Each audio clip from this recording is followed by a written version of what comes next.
And we've talked about the potential costs to the business, so security issues that you may be facing. If someone was to agree today, I'd like to transition from 10 to 11 because of the risks that it poses.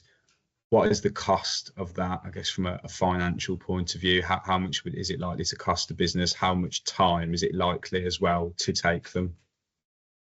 Yeah, good question. So we talked earlier about understanding how much of your estate is aged. So, for example, how many devices have you got that are out there now that are 4 years plus old?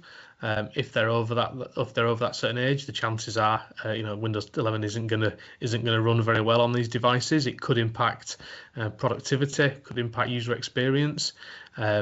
So effectively, it's a bit of a how long's a piece of string answer, really. But if, for example, you have to replace half of your laptops, and you effectively have to budget for that. And yes, there's for each kind of user persona that we mentioned earlier, which is something we'd recommend doing, is you don't want to be giving a frontline worker, example, a really powerful laptop. You want to make sure you're giving people what they need appropriately.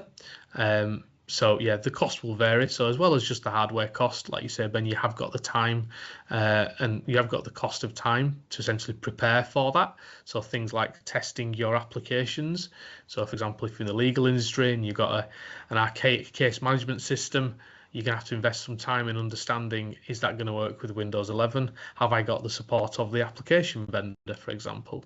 If you have a support contract with the application vendor, do they support you running it on Windows 11? Lots of questions around this effectively you need to run through, and that ultimately takes time. And yeah, depending on, like I say, how old these applications are on your devices could mean that there's, worst case scenario is you have to replace every device and work or take different versions of your software packages, or worse, another software provider. It's not unheard of. Some businesses in the past have had to go through that kind of journey, so it can be very, very costly indeed. I suppose another consideration is that the lead time on the devices as well. There shouldn't necessarily be the presumption that I'll agree on the 30th of September and give 2 weeks. It might be that you struggle in that period of time to make all of those adjustments. You need to summarise where your estate is, and I think business should be acting sooner rather than later is what I'm establishing from your answer, Dan. Absolutely, yeah. It's a good point. So we're already seeing via kind of channel partners and distributors strains on certain types of devices. So the kind of run-of-the-mill kind of laptop spec, they are now becoming increasingly more difficult to get your hands on.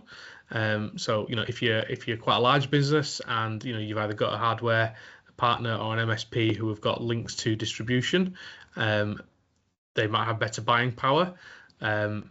Things like quoting and supply chain are all getting quite tight, even though we're a good few months off the actual deadline. Suppliers, just like anything, right, react to demand. The demand is high now for Windows 11 hardware, Windows 11 compatible hardware, and certain device types. So the cost of those goes up. The time at which you have to decide on either accepting a quote is dramatically reduced because suppliers are effectively reacting to people that have got the most buying power. So the recommendation is to get in as soon as you can when you've understood your personas, you've understood the device quantities, and you know the spec you want to go ahead with. Is get your order in as soon as possible, because stock is getting constrained already, and we're a good 2 or 3 months off the end of life day yet.